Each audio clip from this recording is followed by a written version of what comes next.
سنو، حضرت سالبہ بن عبد الرحمن میرے کریم محبوب علیہ السلام کے صحابی ہیں، غریب ہیں۔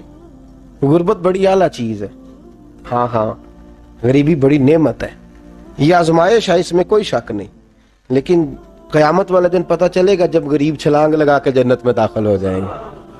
اور امیر تو کھڑے ہیں نا، میرے نبی پاک نے حضرت عبد الرحمن ابن عوف کو، حضور صبح صبح اٹھے تو نبی پاک کی آنکھوں میں آنسو تھے، فرمایا میرے عبد الرحمن بن عوف کو بلاؤ۔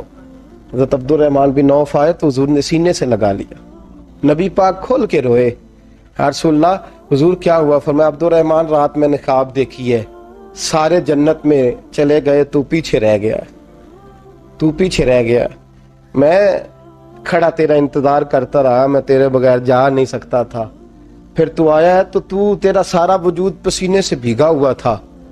حضرت عبد الرحمن ابن عوف تڑپ کے روئے، قدموں پہ سر رہا، حضور میری غلطی۔ فرمایا یار تیرے پاس مال بڑا ہے، تجھے حساب دیتے دیتے لیٹ ہو گئی، تیرے بیگ کھل گئے، تجھے حساب دینا پڑ گیا، تو لیٹ ہو گیا، میں پریشان ہو گیا۔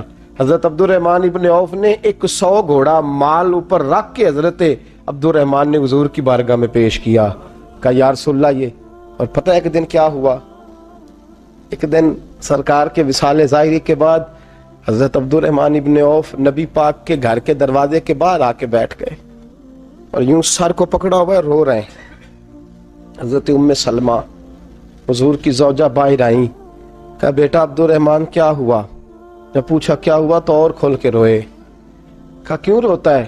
کہا اماں جی جب تک میرے محبوب حیات ظاہری میں تھے مجھے بتاتے تھے یہ مال نہ کما، یہ کم، میں حضور سے بات کرتا تھا تو حضور روک دیتے تھے، اب مجھے ظاہراً بتانے والا کوئی نہیں، مال کے ڈھیر لگ گئے ہیں، آج حساب کرنے بیٹھا ہوں تو حساب نہیں ہو رہا، سوچتا ہوں اگر میں پھنس گیا تو مجھے کون اس سے بچائے گا؟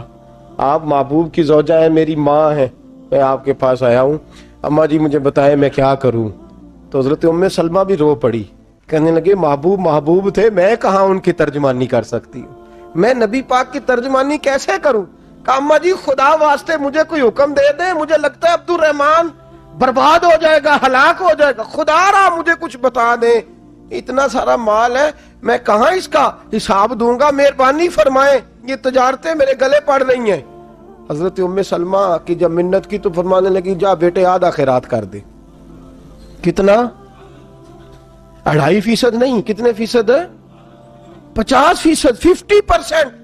حضرت عبد الرحمن ابن عوف گئے اور 50% خیرات کر کے کہنے لگے اماں میں نے 50% دے دیے، میں بچ جاؤں گا نا، میں بچ جاؤں گا، میں دے آیا ہوں آدھا۔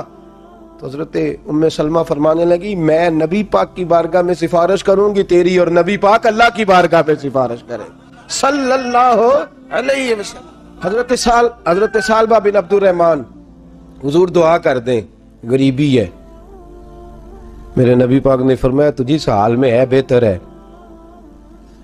کرتے ہیں حضور نہیں دعا کر دیں، فرمایا تجھی اس حال میں ہے۔ تیسری دفعہ پھر آ گئے، حضور نے دعا کر دی، 4 بکریاں تھیں، چند مہینے گزرے، کچھ تجارت شروع کی، چھوٹے موٹا لین دین شروع کیا تو 40 ہو گئیں، کچھ وقت اور گزرا تو ریوڑ بن گیا، پھر گائیں بھی آ گئیں، پھر اونٹ بھی آ گئے، پھر لائنیں لگ گئی، پھر ہر وقت حضور کے قریب بیٹھنے کو دل کرتا تھا۔ اب لین دین کے معاملات تھے، اب ذرا طبیعت تھوڑی پیچھے ہٹنے لگی، تھوڑا دل پیچھے ہٹنے لگا۔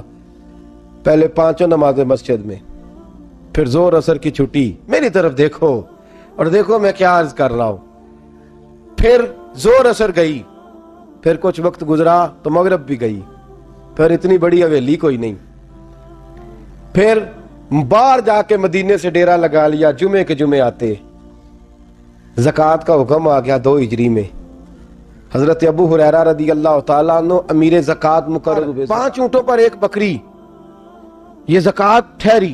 اب جب گئے نا اونٹ گنے اور بکریاں گننے لگے، اوہو 1 کروڑ پہ 2.5 لاکھ، کس نے دیا تھا؟ دعا کس نے فرمائی؟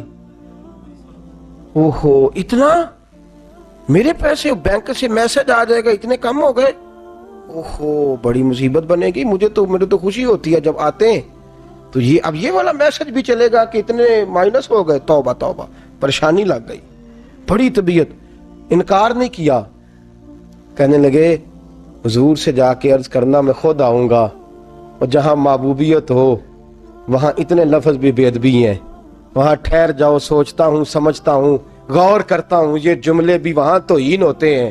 محبوب ہو اور وہاں انسان سوچ سمجھ کی بات کرے، وہاں انسان، بابا بلے شاہ صاحب نے کہا عقل آخ دی چگے نو سام کے رکھ، عشق آخ دے بال کے سیکنا چاہیے دائے، کہا جا کے کہنا میں آؤں گا۔ سب کی زکوٰۃ لے آئے، در رسول پہ آئے، حضور نے فرمایا پہلے سالبہ کی بات بتاؤ، پتا تھا نا پہلے سال؟ حضور اس نے کہا تھا میں آؤں گا۔ حضرت ابو ہریرہ کہتے ہیں نبی پاک نے ٹھنڈی آہ بھری، آہ ٹھنڈی، فرمایا ہلاک ہو گیا۔ اس کو کہا تھا نہ اس چکر میں پڑ، ہلاک ہو گیا، ہلاک۔ حضرت ابو ہریرہ فرماتے ہیں دو باریک باریک آنسوؤں کے قطرے بھی میں نے محبوب کی آنکھوں میں دیکھے۔ اپنا ہے نا تو دکھ ہوا، یار میرا اپنا تھا، یہ ہلاک ہی ہو گیا ہے، کدھر چلا گیا ہے؟ ان کو بھی بعد میں خیال آیا، او ہو میں تو غریب تھا، یہ آیا کدھر سے تھا؟ میں تو غلامی رسول میں آتا گیا تو رب میری عزتیں بڑھاتا گیا، یہ میں کس چکر میں پڑ گیا؟ آئے لائنیں بکریوں کی لائے، حاضر کی، حضور وہ میں نے کہا تھا حضرت ابو ہریرہ سے میں خود آؤں گا، حضور میں خود لایا ہوں۔ فرمایا محبوب نے مجھے تو نہ بتا، میں تو سمجھتا ہوں، میں نے کہا تھا تو میں آ گیا ہوں۔ فرمایا چل اٹھا، دوڑ جا، لے جا۔ حضرت ابو ہریرہ فرماتے ہیں انکار محبوب نے سالبہ کو کیا، لیکن آنسو ابو بکر صدیق کے بھی نکل گئے۔ فرماتے ہیں درد عثمان غنی کو بھی ہونے لگا، تڑپ مولا علی بھی گئے۔ فرمایا جا لے جا، نہیں چاہیے تیرے پیسے۔ فرماتے ہیں سالبہ نے ہاتھ باندھے، کہا محبوبہ غلطی ہو گئی، حضور مجھے، فرمایا تجھے کہا نا تیرے نہیں چاہیے، نکل جا۔ حضرت ابو ہریرہ فرماتے ہیں جب نبی پاک نے رخ پھیرا تو صحابہ کی زبانوں پہ بھی جاری ہو گیا یہ تو ہلاک ہو گیا۔ کہتے ہیں مدینے میں قحط پڑ گیا، محبوب نے فرمایا بلال تو بھی آج لا، ایک خشک چھوارا حضرت بلال کا قبول ہو گیا۔ لیکن سال با لائنیں لگی یا مال کی، فرمایا جا لے جا، تیرا قبول نہیں ہے۔ فرماتے ہیں تڑپتے رہے ساری زندگی اور مال کو دیکھ دیکھ کے آہیں بھرتے رہے، لیکن کریم نے اس تجارت کو قبول۔ حضرت ابو بکر صدیق کے پاس آئے، سرکار کے وصال، حضور قبول فرما لیں۔ فرمایا ساری دنیا کا قبول ہے، جس کا میرے نبی نے قبول نہیں فرمایا میں کیسے قبول کر لوں۔ حضرت عمر فاروق کے پاس آئے، فرمایا نہ تیرا قبول نہیں۔ حضرت عثمان کے زمانے میں وصال ہو گیا۔ عزیز یاد رکھ، تجارت وہ والی کر جو تجھے نجات دے، اس چکر میں نہ پڑ جا جو تجھے الجھا دے۔ قرآن مجید کی آیت آئی اقترب للناس حسابہم وہم فی غفلۃ معرضون، لوگوں کا حساب قریب آ گیا ہے اور وہ ابھی بھی غفلت میں پڑے ہیں، ابھی بھی 2 کے 4 اور 4 کے 10 کر رہے ہیں، حساب کا وقت قریب آ گیا۔ حضرت انس آئے مسجد سے، ایک صحابی مکان بنا رہے تھے، جھونپڑی تعمیر کر رہے تھے۔ حضرت انس کو پریشان دیکھا، کہنے لگے انس خیر تو ہے، کوئی نئی آیت تو نہیں آئی؟ تو جناب انس کہنے لگے آیت تو آ گئی ہے، رب نے کہہ دیا کہ حساب قریب آ گیا، تیاری کر لو۔ جھونپڑی بنا رہے ہیں، محل نہیں، جھونپڑی بنا رہے تھے، ابھی دیوار کچی مکمل نہیں ہوئی تھی، ہاتھ جھاڑ دیے صحابی نے۔ ادھر رخ پھیرا تو حضرت انس کہنے لگے کہاں جا رہے ہو؟